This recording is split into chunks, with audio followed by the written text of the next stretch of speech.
Good afternoon दोस्तों, सबको प्यार भरा नमस्कार। भगवान शिव की कृपा और आशीर्वाद आप सब पर बना रहे। और अभी बज रहे हैं, अभी हो रहे हैं 2:11। और आज मेरे पास साड़ियाँ नहीं थी फॉल लगाने के लिए। और आज सोचा था कि मैं सत्संग जाऊंगी, क्योंकि बहुत दिन से नहीं गई हूँ, तो मैंने सोचा सत्संग जाऊंगी। लेकिन ना रात को मैंने ख़त्म कर दी थी सारी। आज सुबह देनी थी, वो करवा चौथ की थी, तो दे दी सबको। और 3-4 दिन से साड़ियों में लगी हुई हूँ।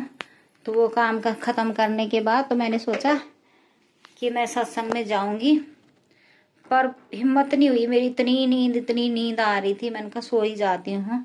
सुबह नाश्ता उस्ता बनाया, नाश्ता बना के फिर मैं लेट गई थोड़ी देर। फिर लेटी तो 11 बजे उठी, 11-12 बजे, हाँ 11 बजे करीब। फिर सोचा कि जाऊंगी, 11 तो बज रहे हैं, अभी नहा धो के निकल जाऊंगी। फिर भी आंखों में इतनी नींद छाई थी। रात को लेट सोई थी, 2 साड़ियाँ फॉल लगाई थी रात को खाना बनाने के बाद। तो फिर बहुत टाइम हो गया था। अभी 2 साड़ी पड़ी है, लेकिन उन्होंने बोला कि दिवाली से पहले देना, तो मैंने सोचा चलो अभी टाइम है। तो खाली बैठ के फिर भी बेचैनी होती है, जिसको काम करने की आदत पड़ जाती है। तो मैंने कहा चलो धीरे धीरे सफाई कर लेती हूँ। तो ये इतना सारा कूड़ा निकाला, तो सफाई, किचन में सफाई करी। और यहाँ नीचे की धुलाई उलाई, जहाँ ड्रम ड्रम रहते हैं यहाँ नीचे, यहाँ धो के यहाँ सफाई करी अच्छी तरह से। तो मुझे कम से कम 1-2 घंटे लगे इसको सफाई करते करते। तो 12 बजे से लगी हूँ सफाई करने में, और अभी 2 बज गए हैं।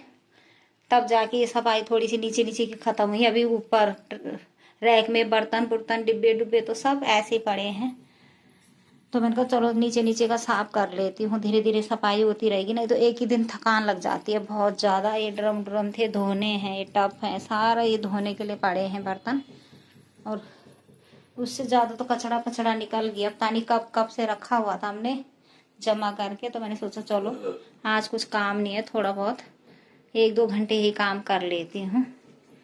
आराम भी कर लिया था, लेकिन डिब्बे डुब्बे जो सारे धो धो के मैंने, जो नमक मिर्च मसाला, किसी में सौंफ, किसी में मेथी, किसी में कुछ, किसी में कुछ, कितना किचन का सामान होता है आप लोगों को सबको पता ही है। तो मैंने धो धो के इनको साफ करके धूप में रखा है, ये सुखाने के लिए। सूख जाएंगे तो इनको साफ करके फिर इनमें सामान पलटूंगी।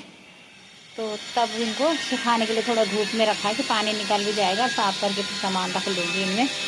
तो आज एक बहुत बड़ा काम हो गया एक। तो बताया कि धीरे धीरे अब सफाई का अभियान चल रहा है। किचन की सफाई तो दिन में कर ली थी 1-2 घंटे। और अब संभाल रही मैं दीवान के अंदर के कपड़े।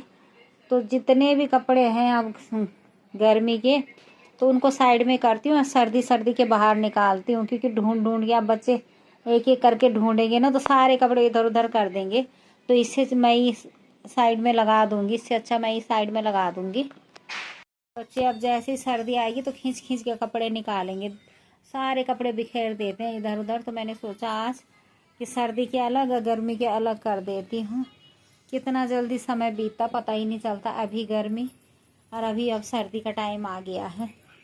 तो ये देखो सारे कपड़े अलग अलग फैले पड़े हैं। पहले किचन की सफाई करी थी, आज थोड़े से डिब्बे उब्बे धो के रखे हैं। तो ये सामान भी ला के रखा हुआ है, तो ये पलटूंगी। तो ये 2-3 दिन से आ रखा है सामान, पर टाइम नहीं मिल रहा है इसको पलटने का। तो ये सारा सामान भरा पड़ा है। अभी डिब्बे में पलटने आज धो के रखे हैं सारे डिब्बे डुब्बे। तो धीरे धीरे, नहीं तो एक ही दिन में ना सफाई करने में कमर दर्द हो जाती। तो धीरे आज जैसे टाइम मिल गया, थोड़ा सा आज, थोड़ा सा कल, थोड़ा सा परसों कर करके ऐसे ही अब काम होता रहेगा। पहले जैसी एनर्जी कहाँ रहती है।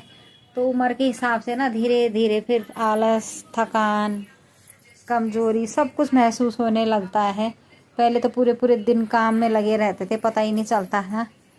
तो बहुत जल्दी अब तो थकान लग जाती, कहीं जाओ आओ फिर घर आओ तो थकान हो जाती है। एक काम करो तो दूसरे काम करने में फिर थकान सी महसूस होती है। तो इससे अच्छा धीरे धीरे करते रहो। आज एक काम, कल दूसरा काम, परसों तीसरा काम, ऐसे कर करके ख़त्म हो ही जाएंगे काम तो कभी ख़त्म नहीं होते, पर थोड़ा सा हल्के तो हो ही जाएंगे। और आज तो आधा से ज़्यादा लोगों ने, सबसे मतलब ज़्यादा ही लोगों ने, हम ही इक्का दुक्का लोग होंगे जिन्होंने फास्ट नहीं कर रखा है। बाकी सब फास्ट करते हैं। तो सबको करवा चौथ की हार्दिक हार्दिक शुभकामनाएं। और हम लोगों की शादी तो गांव में हुई थी, तब तो इतना वो नहीं था कि ये व्रत करना है। अब धीरे धीरे अब सब कुछ करने लग गए हैं गाँव के लोग, फास्ट भी करने लग गए, नवरात्रे भी करने लग गए, हर चीज़ अब गाँव में भी होने लग गई। तो जो चीज़ पहले पहले करो तो अच्छा लगता है, फिर उसको करते रहो कंटिन्यू।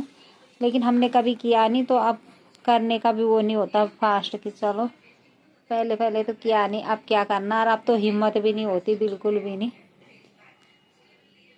तो भगवान माफ़ करे इस चीज़ के लिए, और सबको सुखी रखे, सबका सुहाग अमर रहे।